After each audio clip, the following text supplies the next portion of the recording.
En difficulté sur le front face à la Russie, l'Ukraine se retrouve aussi dans une position très inconfortable à propos du plan de paix que l'administration Trump veut lui faire accepter. Alors sommes-nous à un moment de bascule militaire et stratégique? Les Européens peuvent-ils neutraliser ou influencer la posture diplomatique des États-Unis? La faiblesse de l'aide occidentale et la corruption au sein du régime compromettent-elles les chances de l'Ukraine de l'emporter? De tout cela, nous parlons ce soir avec mes invités dans le club Le Figaro International.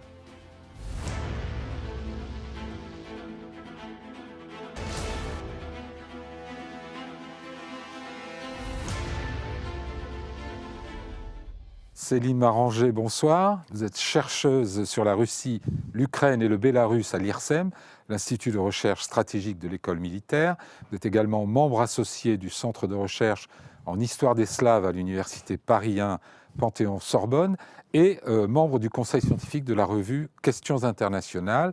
Vous avez co-dirigé avec Susan Stewart une longue étude collective d'une centaine de pages pour l'IRSEM et l'Institut allemand pour les affaires internationales et de sécurité SWP, qui est intitulée « Le point de bascule, un modèle émergent de sécurité européenne avec l'Ukraine et sans la Russie ».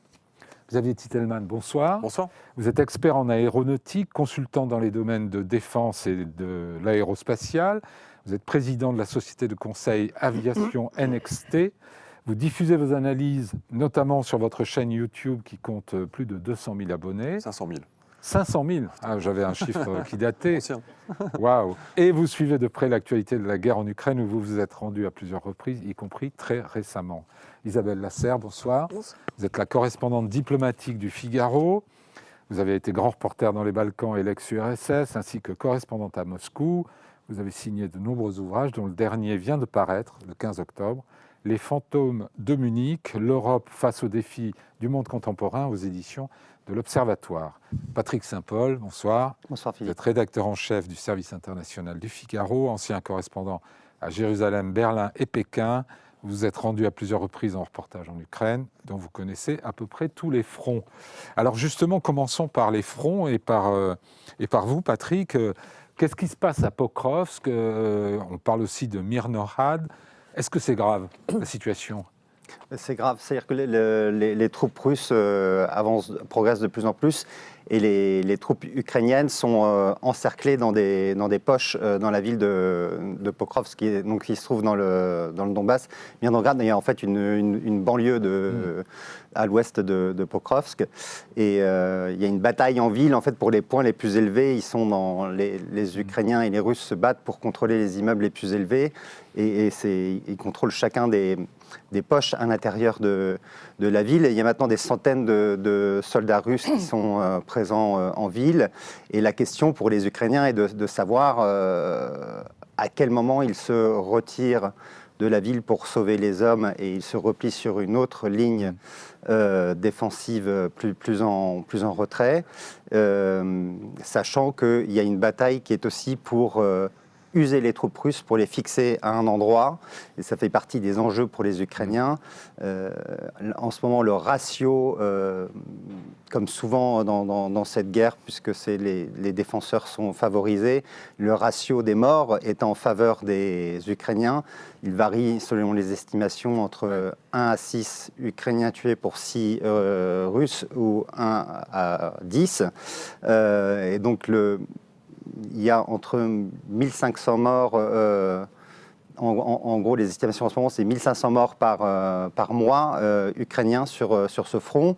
Donc il y a un enjeu qui est de tuer le plus de Russes possible sur place.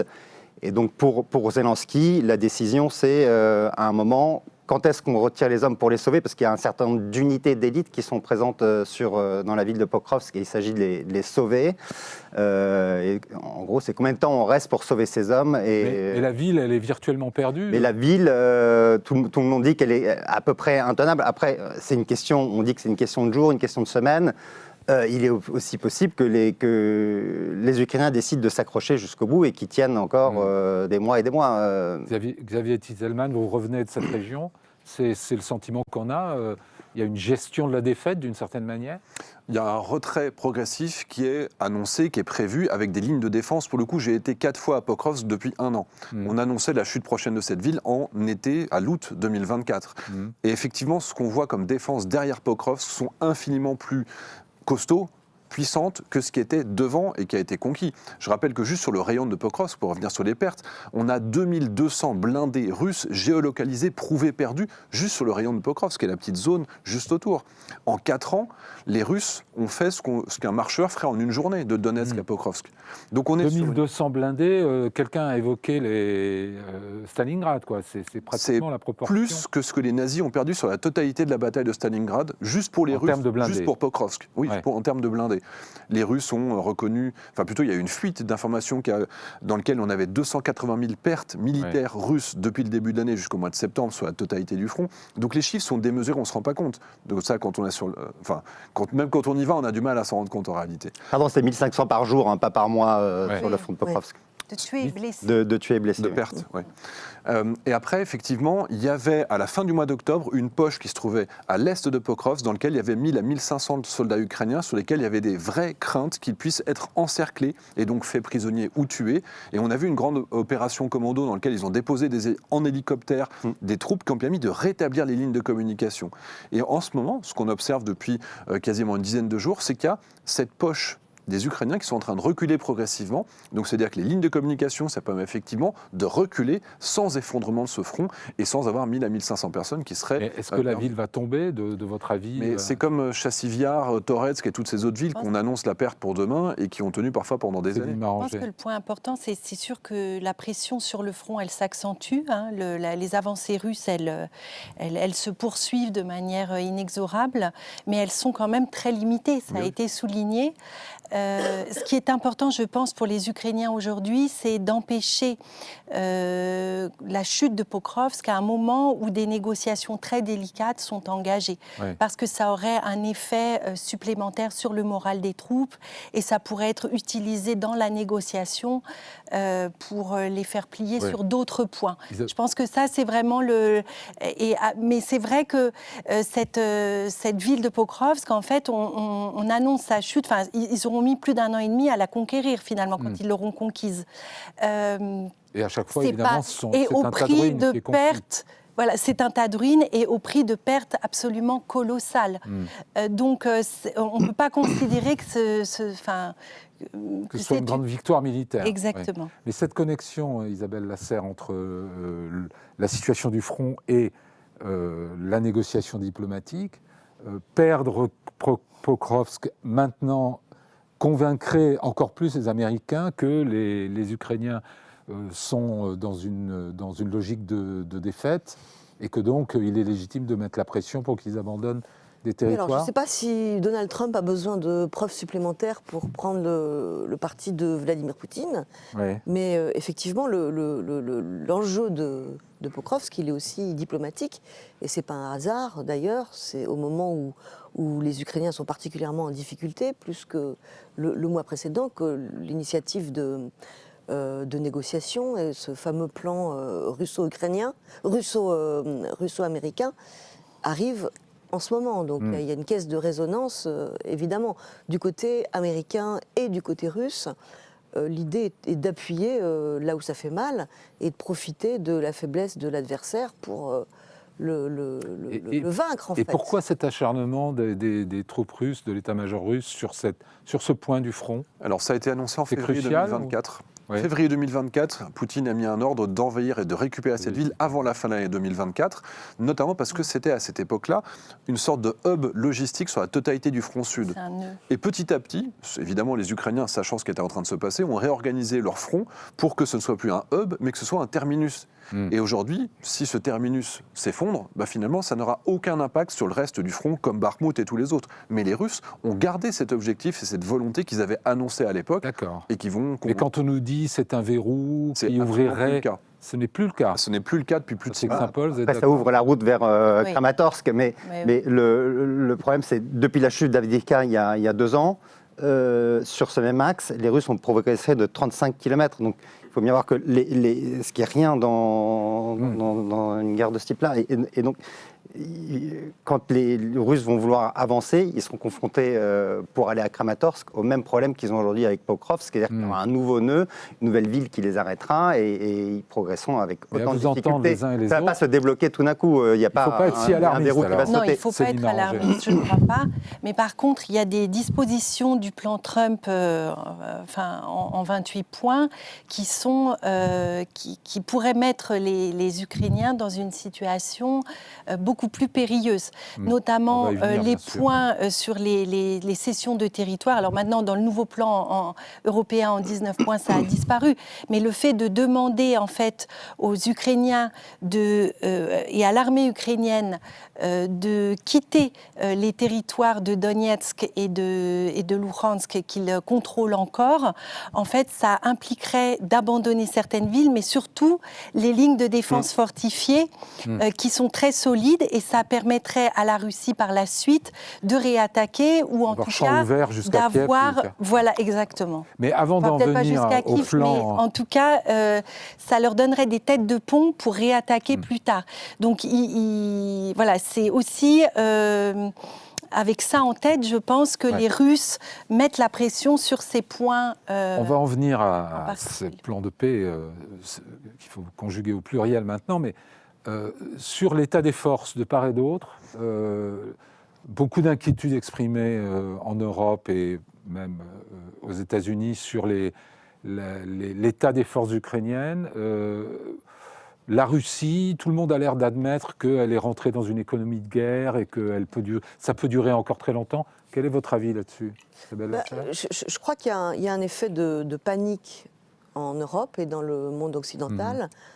Et cet effet de panique entraîne une accentuation sur ce que vous dites. La Russie, elle est entrée en économie de guerre depuis très longtemps. Et c'est vrai qu'elle a pu maintenir la stabilité et faire repartir son industrie militaire.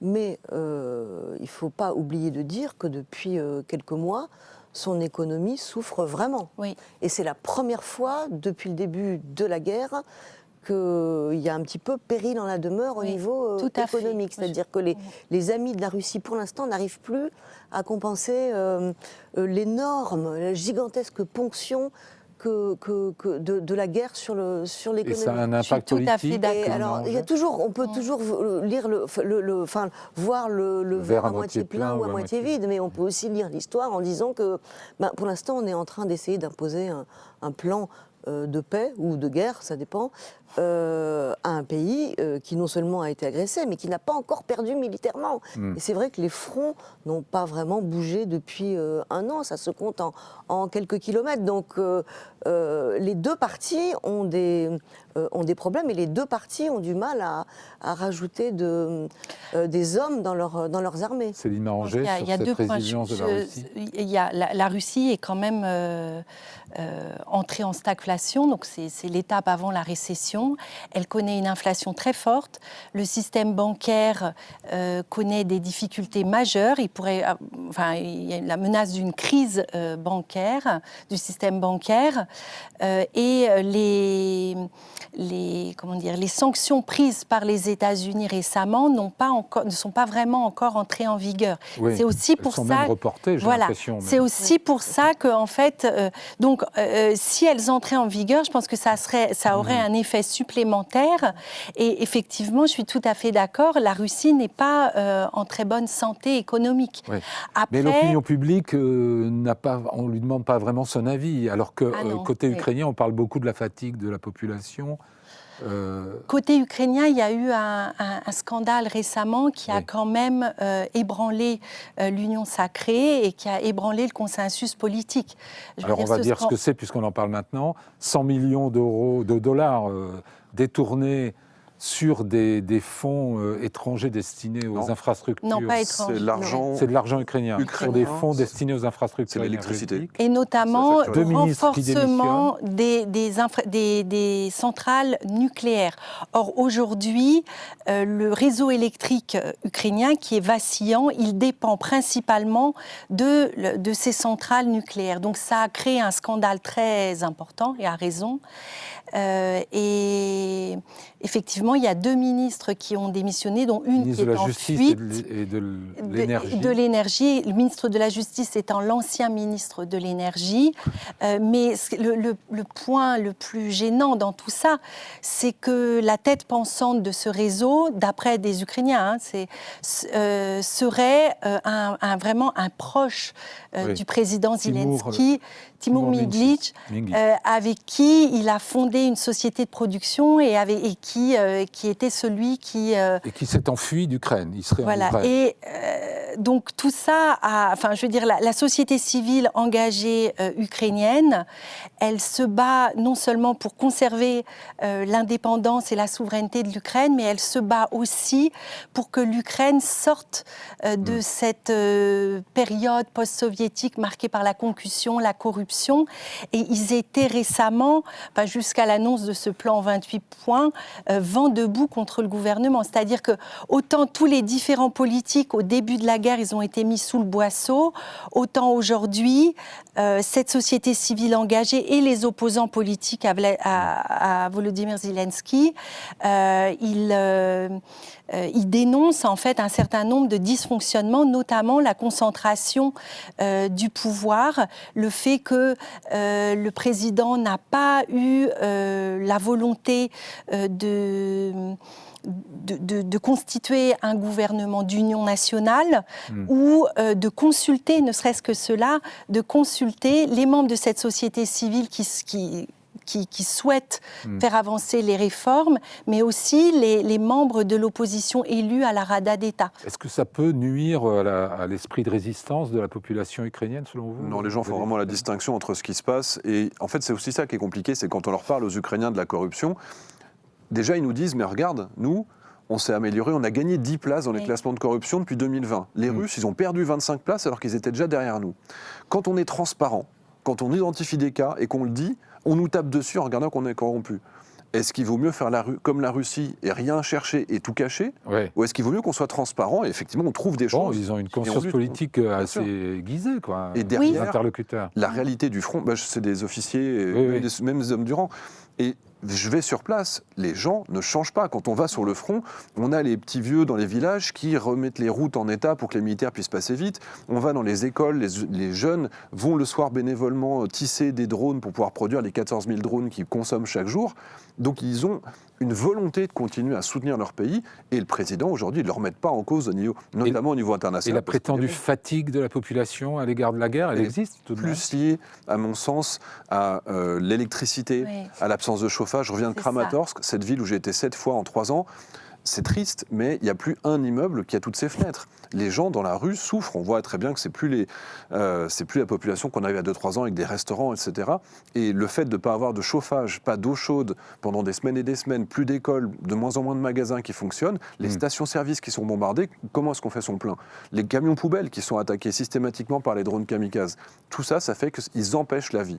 Et sur les arrières, il n'y a pas d'électricité, ça rend les choses compliquées, mais ce n'est pas aussi difficile évidemment que ceux qui sont plus proches du front. Et sur le front, il y a les soldats qui dénoncent l'absence de relève. Quand on parle aux gens dans les tranchées, il y a des soldats qui sont là déployés depuis il y a des relèves régulières, mais entre gens qui circulent sur le front, c'est-à-dire qu'ils vont pendant 4 jours sur la ligne 0, ils reviennent en arrière, pendant 4 jours se reposer, ils y retournent, et ça c'est toujours les mêmes hommes, depuis le début de la guerre dans certains cas, qui ont vu la moitié de leurs unités se faire décimer et qui sont eux toujours là et qui tiennent le front, et eux il y a une vraie fatigue.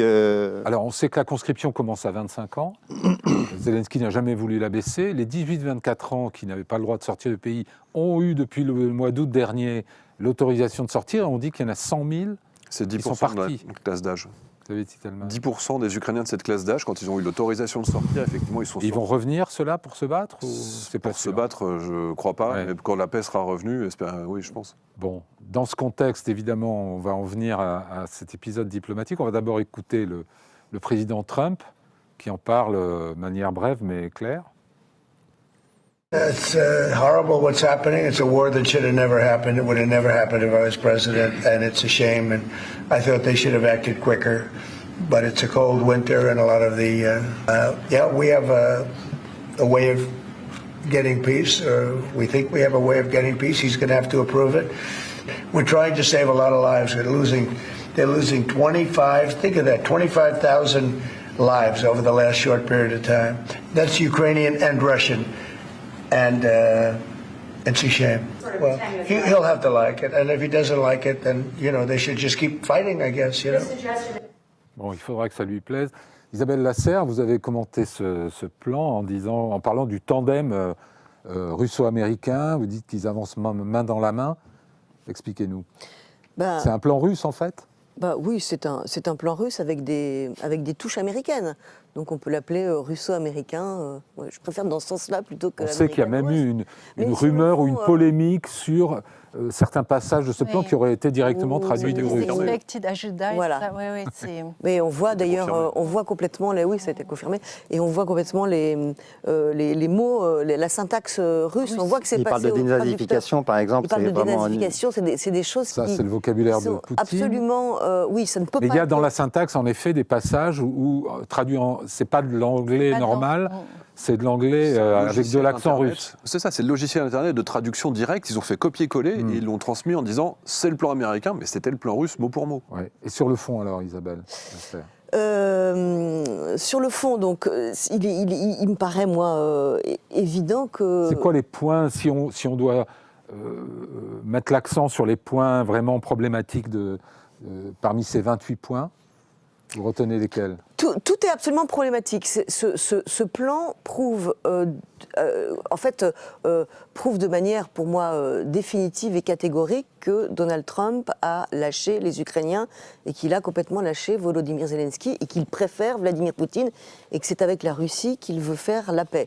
Il prouve aussi, sans doute, ce plan confirme aussi que Donald Trump est en train aussi de lâcher les Européens. C'est pour ça qu'il provoque une telle panique parmi les dirigeants européens. En fait, tout est en train de s'achever. Les masques tombent complètement pour moi depuis ce plan russo-ukrainien. Sur le fond, absolument tout est problématique puisqu'on offre l'Ukraine, c'est un plan de capitulation, le plan de Donald Trump-Poutine. On offre l'Ukraine sur un plateau en choisissant de récompenser l'agresseur et de punir la victime, qui s'est fait quand même envahir son papier, et on choisit de mépriser une démocratie, de ne plus la soutenir, donc c'est l'Ukraine, même si c'est une démocratie imparfaite, et de récompenser une dictature ou une autocratie. Donc voilà. Alors après, on propose que le pays soit amputé de au minimum 20% de son territoire, que son armée soit réduite, qu'il n'y ait pas de forces étrangères pour assurer la défense de l'Ukraine plus tard, ni d'intégration dans l'OTAN, ce qui est aussi une des principales garanties de sécurité qui saute. Et en fait, l'objectif de Vladimir Poutine, tout le monde le sait, est de faire revenir l'Ukraine dans le giron russe et d'installer à Kiev un pouvoir qui soit complètement dans les mains du Kremlin. Donc ce plan est totalement inacceptable. Il est même absolument incroyable que le président de la plus grande puissance mondiale ait pu comme ça laisser passer un tel plan de capitulation. C'est quand même voilà. Alors après il y a le contre-plan.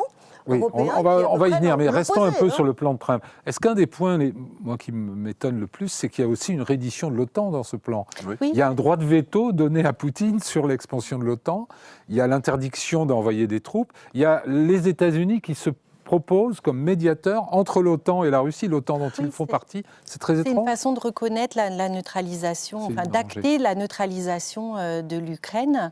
Et c'est aussi, je pense que c'est le point important, en fait, de forcer l'Ukraine à renoncer, ce qui est inscrit dans sa constitution, à la perspective de rejoindre l'OTAN, c'est une façon de limiter sa souveraineté et de revenir à la doctrine de la souveraineté limitée qui avait cours du temps de Brejnev, et qui affirmait qu'en fait un État du pacte de Varsovie ou un État satellite en fait de Moscou n'a pas le droit de choisir son régime politique et son système d'alliance.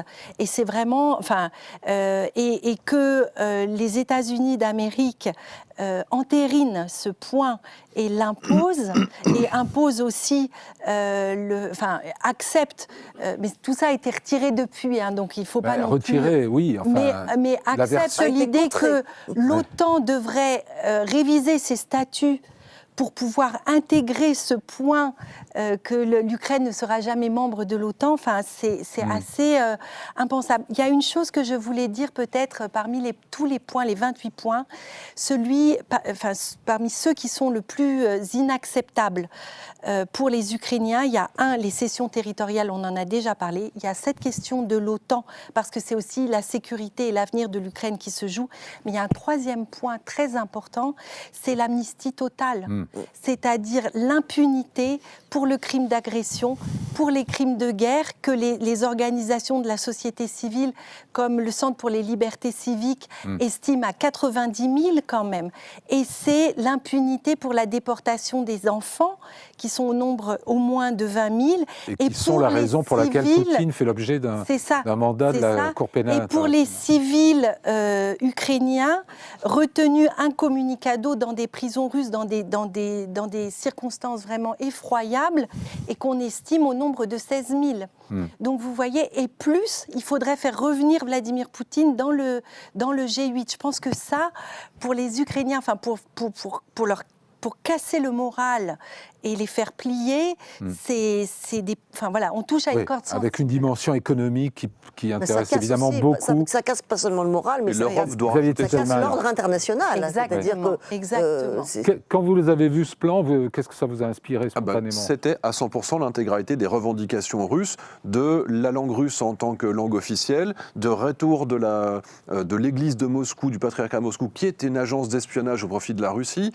Il y avait la totalité de toutes les listes des exigences qui ne sont pas acceptables, évidemment, pour un pays qui n'a pas été l'agresseur, mais surtout qui n'a pas perdu la guerre. Oui, mais est-ce qu'on n'est pas à côté de la plaque dans l'analyse que fait Trump, de dire le pays, de toute façon, l'Ukraine ne peut pas gagner cette guerre. Mais la Russie non plus. Ils repousseront jamais les Russes au-delà de ce qu'ils ont déjà conquis, et on ne fera jamais la paix avec Poutine si on n'accepte pas ces conditions. La question, je pense qu'il raisonne de manière très basique comme ça. Est-ce que ce sera pire pour les Ukrainiens d'accepter ces conditions que de continuer à se battre? Et aujourd'hui, les Ukrainiens sont très clairs.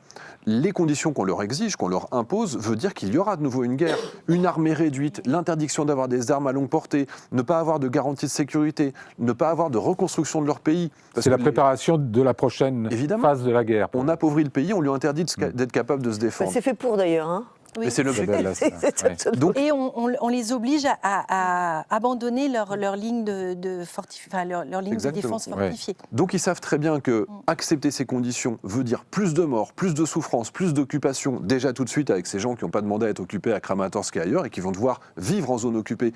Et ils savent ce que c'est, puisque si vous allez à Kherson, que vous parlez aux gens de Kherson, ils ont été occupés et libérés ensuite. Izium, la même chose. Ces gens savent ce que c'est que l'occupation russe. On a des témoignages, parce qu'on parle beaucoup des enfants, les 20 000 enfants qui ont été capturés et envoyés en Russie le soir, quand ils sont reculés de Kherson, ils ont été raflés, les enfants, dans les écoles maternelles et dans les écoles primaires.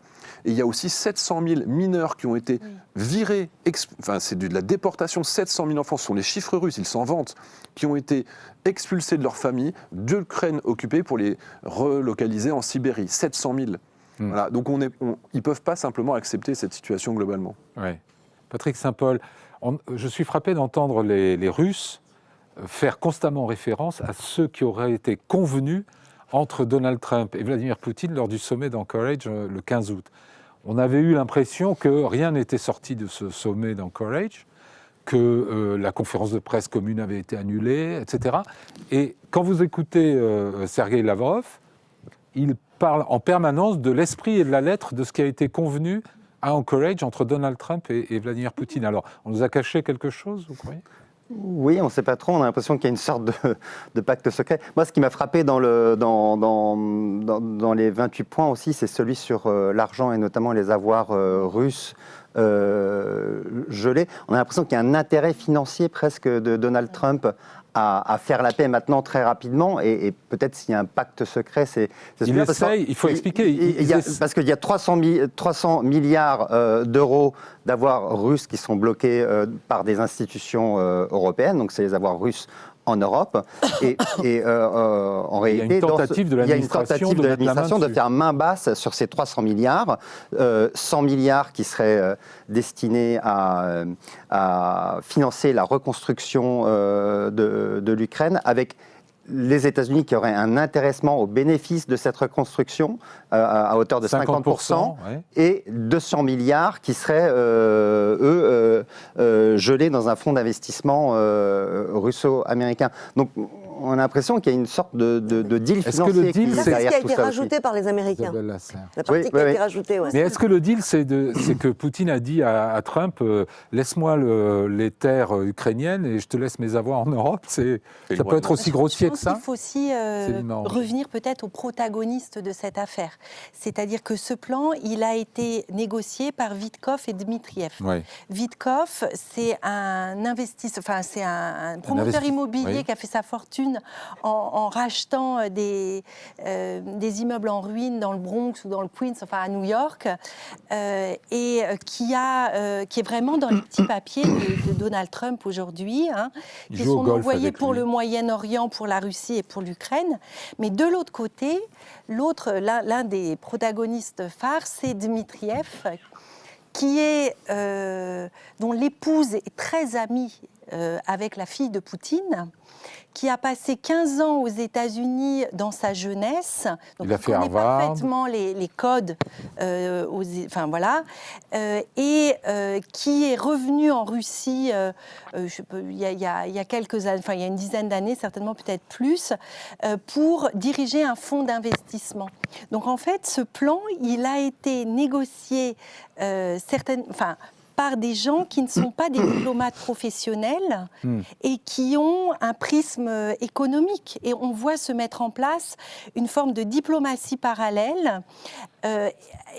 C'est intéressant parce qu'on a traduit le tweet de J.D. Vance à ce sujet-là, qu'on va afficher, et qui dit plutôt que de laisser des diplomates en échec élaborer des plans de paix qui n'aboutissent jamais, il faut que ce soit des gens du monde réel, etc. Donc il défend complètement cette démarche qui est de laisser des négociateurs immobiliers faire leur diplomatie. Et évidemment, ces négociateurs n'ont pas, ont pour objectif de faire de l'argent.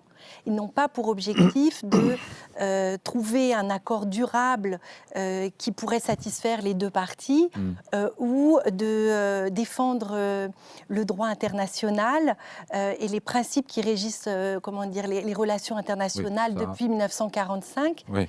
Et c'est sûr que ce n'est pas la priorité d'assurer la sécurité de l'Europe à moyen terme. Donc en fait, on est quand même dans une forme d'impasse. Les Ukrainiens ont calculé que le plan initial violerait 71 obligations juridiques, politiques et internationales souscrites par les États-Unis.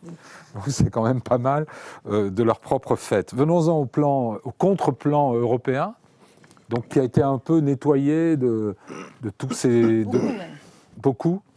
Peut-être que trop, parce que le problème c'est que plus on s'éloigne du plan russo-américain, comme vous l'appelez, plus le plan euro-ukrainien a peu de chances d'être accepté par la Russie. On en est où là? Pardon? Là, du coup, il est euro-américain maintenant, puisque c'est aussi les Américains qui le portent. Oui, mais les Américains, on sait que ça peut encore changer.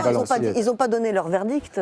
Oui. Non, mais les Russes le trouvent contre-productif pour l'instant, donc ça veut dire... Il n'y a pas eu d'arbitrage, mais il faut voir quand même que les Russes, pour l'instant, n'acceptaient même pas leur plan russe. C'est-à-dire qu'ils protestaient contre ce qui avait été rajouté par les Américains. Et pour eux, 600 000 hommes dans l'armée ukrainienne, c'est encore trop. Ouais. Et Vladimir Poutine, dès qu'on lui donne ça, il se dit « je vais encore avoir... » Il fait monter les enchères en disant « je vais encore avoir plus gros ». Donc même ce plan-là, pour l'instant, il ne l'accepte pas. Alors le plan européen, tout ça va se terminer par un veto russe. Ouais. C'est à peu près... Donc on est revenu à la case départ? On est revenu à la case départ. La difficulté quand même, je pense, c'est que la situation sur le front, elle est difficile. l'hiver va être très difficile, vous l'avez mentionné.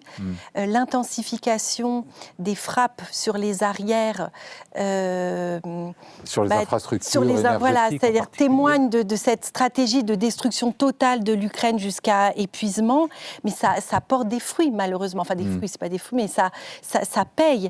Je veux dire, il vise systématiquement les infrastructures critiques, c'est-à-dire les centrales, mais aussi les sous-stations électriques, les réserves de gaz enterrées.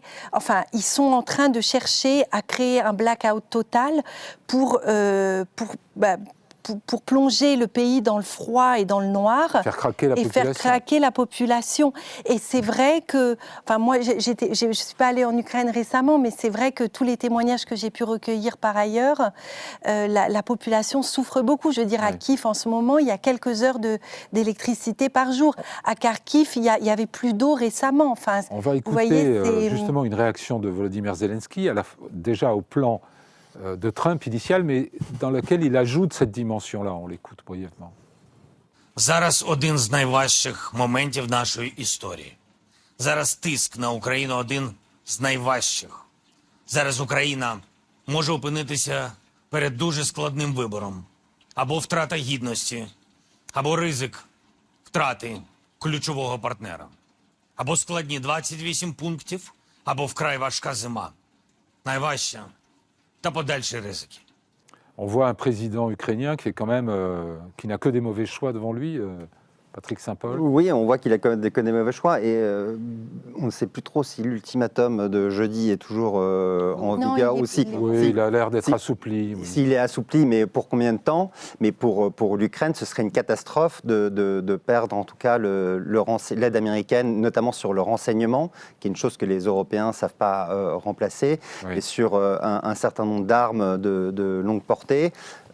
Qui servent à frapper la Russie un peu en profondeur pour essayer d'infliger eux aussi de leur côté, parce qu'on en est là, des souffrances à la Russie, notamment sur les exportations de pétrole, sur les raffineries qui sont frappées. Alors là aussi avec des missiles maintenant ukrainiens, mais pour toutes le renseignement militaire américain est crucial pour déterminer toutes ces cibles. Isabelle Lasserre, est-ce que les Européens ont eu raison d'avancer de manière très prudente, d'essayer de ne pas braquer Donald Trump, d'essayer d'amender son plan sans le rejeter d'un revers de main? Est-ce que ça peut fonctionner? Oui et non. Oui, parce que c'est vrai qu'il est important de garder l'aide en renseignement de Donald Trump et d'éviter qu'il n'aille beaucoup plus loin pour limiter les Ukrainiens, parce qu'on peut tout à fait imaginer. Aujourd'hui, Donald Trump a dit qu'il ne donne plus d'armes aux Ukrainiens, mais il accepte quand même que des armes américaines soient vendues par les Européens aux Ukrainiens. Non, achetés par les Européens, pour les donner aux Ukrainiens. Donald Trump est en mesure, pour certains équipements, de mettre son veto à ça, en train de dire ces armes américaines n'iront pas en Ukraine. Donc il a beaucoup... Mais est-ce qu'elles y vont encore, David Titelman? En grande quantité. Oui. Ça continue parce que il y a un certain flou sur ce que reçoivent vraiment les Ukrainiens. Il y a eu une grosse baisse l'été dernier. Il y a une grosse baisse là, il pendant avait vraiment l'été. bloqué. Il y a un certain nombre d'équipements qui avaient même été décidés à l'époque de Biden qui devaient être produits sur les années suivantes, sur plusieurs années. Et donc les équipements qui ont été payés en 2023-2024 vont être livrés pour certains jusqu'au milieu de l'année 2026. Et là-dessus, il n'y a pas eu de suspension Alors, à l'été dernier, justement, quand Trump a voulu mettre la pression sur l'Ukraine pour qu'elle cède à des demandes qui étaient aberrantes, à cette époque-là, il avait bloqué.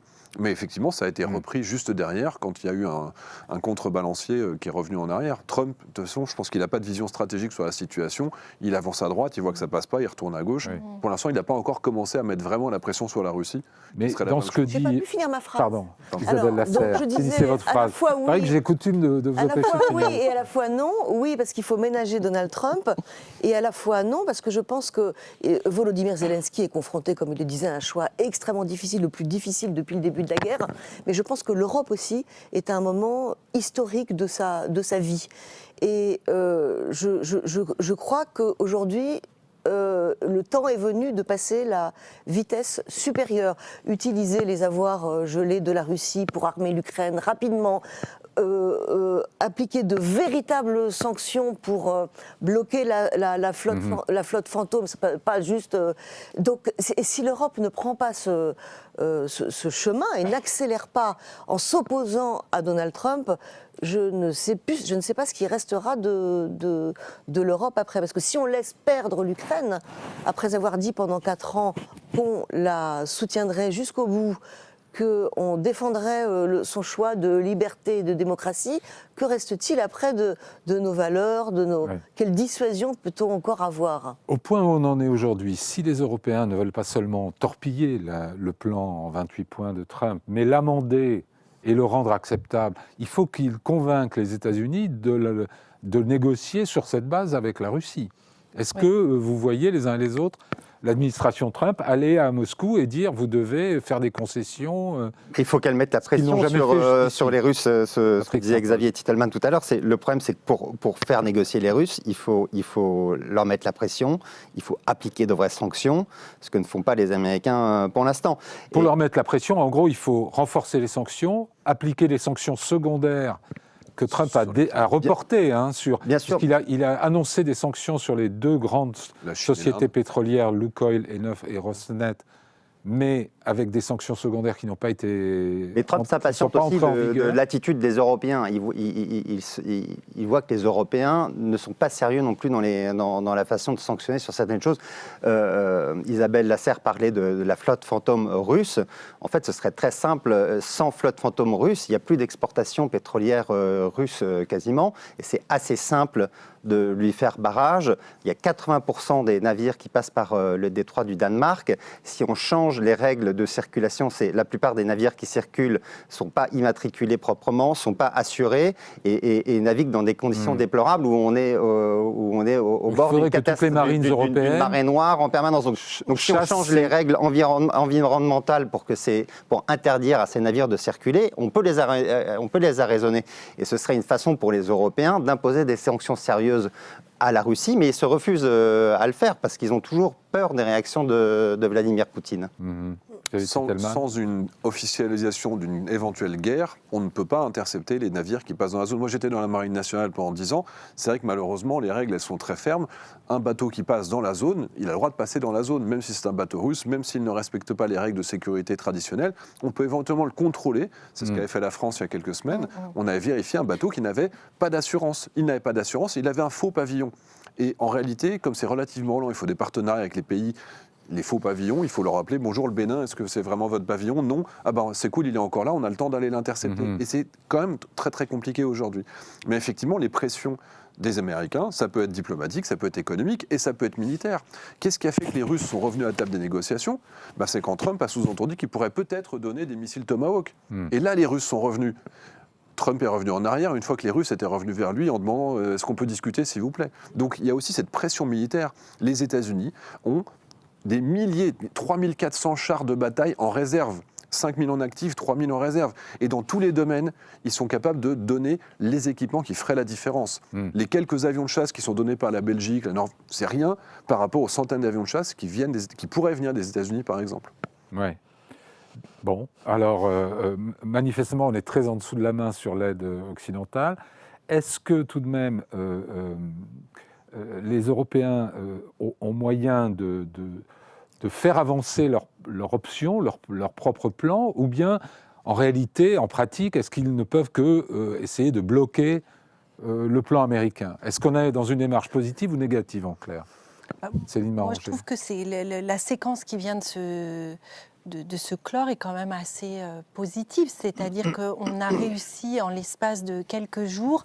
Alors, il y avait les Ukrainiens étaient à la table des négociations, mais il y avait également la France, l'Allemagne, la Grande-Bretagne et l'Italie, autant que...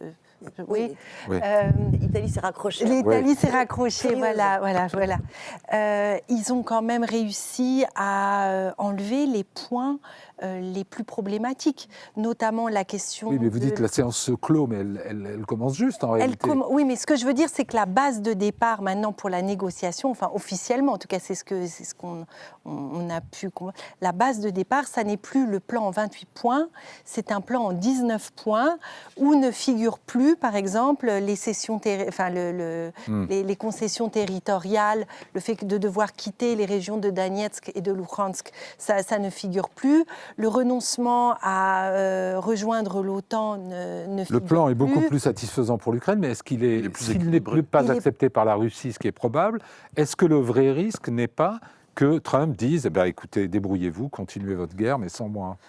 Est-ce que c'est pas ça ce que disait Volodymyr Zelensky? On risque de perdre un allié crucial. Est-ce qu'il n'est pas au bord de cette hypothèse? L'architecture de sécurité américaine, elle repose aussi sur des alliances, notamment pour contenir la Chine. Oui. Si aujourd'hui ils abandonnent l'Ukraine, ça veut dire que et Taïwan, et la Corée du Sud, et le Japon n'ont plus aucune confiance dans les États-Unis, leur capacité à tenir leur confiance est déjà vacillante. Elle est vacillante, mais là ce serait acter le fait qu'il faut se débrouiller sans les Américains. Et là, pour la puissance américaine en Asie-Pacifique, tous les stratèges américains disent si on abandonne l'Ukraine, on perd notre position dans la zone. Et Philippines, etc., les bases qu'on construit. Et donc ça, ils en ont très peur. Je pense pas que c'est de nature à rassurer, à peser sur la psyché de Donald Trump. Il y a une proposition qui est plus équilibrée. C'est pas un plan qui est pro-russe ou qui est pro-ukrainien en l'occurrence. C'est un plan, d'ailleurs, les Ukrainiens, on ne dit pas, vous allez pouvoir entrer dans l'OTAN. On vous donne des garanties de sécurité hors de l'OTAN, dans le cadre exactement comme si vous aviez l'article 5, mais pas dans l'OTAN. Donc même, on ne donne pas aux Ukrainiens ce qu'ils veulent. Quelqu'un qui serait neutre, un Brésilien, un Indien, il regarde le plan, personne n'est content, c'est qu'on est peut-être dans le juste milieu. Et aujourd'hui, le plan européen est un plan qui est malheureusement pas assez favorable aux Ukrainiens et qui est même pas, qui ne fait pas payer à la Russie tous les drames et toutes les catastrophes qu'elle a faites. Donc c'est relativement équilibré en réalité. Mais de nature à convaincre la Russie que... Mais la Russie acceptera jamais... Enfin ça, il faut vraiment le comprendre. Non, mais le fond, c'est elle veut continuer la guerre. En l'état, le régime de Poutine... De mon point de vue, la Russie a deux objectifs stratégiques. L'état final recherché par la Russie, c'est la destruction de l'Ukraine, la destruction de l'État ukrainien, de son indépendance, de sa souveraineté. Vladimir Poutine a dit et répété qu'il considère que les Russes et les Ukrainiens forment un seul et même peuple, que la nation ukrainienne n'existe pas et que l'État ukrainien n'aurait jamais dû exister. Donc il faut le prendre au mot. Son premier objectif, c'est ça. Et le deuxième objectif, il se sert de la guerre pour imposer à l'Europe une révision complète de l'architecture de sécurité en Europe. Et il faut se souvenir qu'en décembre 2021, c'est-à-dire 30 ans mois pour mois après la dissolution de l'Union soviétique, quand la Russie a présenté les deux projets de traité à l'OTAN et aux États-Unis, ils avaient des demandes très ambitieuse, c'est-à-dire qu'il demandait notamment que les États-Unis retirent leurs armes nucléaires d'Europe. Qu'on revienne à la situation de 1997, c'est-à-dire avant les élargissements. Donc on ne sait pas exactement quel est l'objectif final vis-à-vis de l'Europe et de l'OTAN, mais en tout cas ils se servent de la guerre en Ukraine pour affaiblir l'OTAN et pour diviser les membres, les pays européens entre eux et pour saper le lien transatlantique. Est-ce que c'est pas tout bêtement un problème de méthode aussi que de vouloir arriver devant les Ukrainiens, devant les Russes, etc., avec un plan déjà élaboré? Est-ce qu'il ne faut pas tout simplement dire aux belligérants de s'asseoir à une table, les forcer à négocier, mais ne pas forcément s'asseoir à une table. Ça ne marche pas parce que c'est ce qu'on essaye avant de tester cette méthode. La vôtre a déjà été testée pendant de nombreuses années, confère les accords de Minsk après l'invasion de la Crimée et la déstabilisation du Donbass en 2014. Donc c'est mieux de leur donner un deal clé en main. Non, mais rien ne marche en fait. Mais ils ne veulent pas négocier. Ça marchera le jour où Vladimir Poutine ne sera plus au pouvoir. C'est malheureux à dire, mais je suis quand même prête à mettre ma main sur la table. Donc, ou que la Russie soit contrainte militairement ou économiquement. Ou que la Russie soit contrainte militairement et et économiquement de ne plus pouvoir Et continuer. Je pense Donc, qu'ils d'avoir ont une passé trêve. un point de non-retour, en fait. Ils sont dans une dynamique de militarisation croissante, à la fois de l'économie, de la société. Et ce sera très difficile pour la Russie, en fait, de s'arrêter. Aujourd'hui, ils ont entre 550 et 620 000 hommes sur le terrain. Je parle sous votre juste en contrôle. Ukraine. Juste en Ukraine. Donc, si demain, ils devaient démobiliser plusieurs centaines de milliers d'hommes, que vont-ils en faire ça sera un problème, en fait, même de sécurité publique. Donc, quoi qu'il se passe, en fait, la situation est quand même très critique et périlleuse pour l'Europe. Oui, mais d'ailleurs, à mon avis, il n'y a pas que ça. C'est qu'on peut tout à fait imaginer une Russie, au bout d'un an de guerre, se dire, bon, là, c'est un peu difficile, c'est compliqué. Oui. Je gèle le front, comme je l'avais fait la première fois avec les accords de Minsk, et puis je réchaufferai, je reprendrai la guerre dans 3 ans, quand ce sera plus favorable, etc. Mais là, après le 4e hiver, tous ces morts, il est obligé d'offrir une victoire à son peuple aujourd'hui. Il est obligé, il ne peut pas juste arrêter pour figer la guerre. Ouais. Il lui faut une victoire.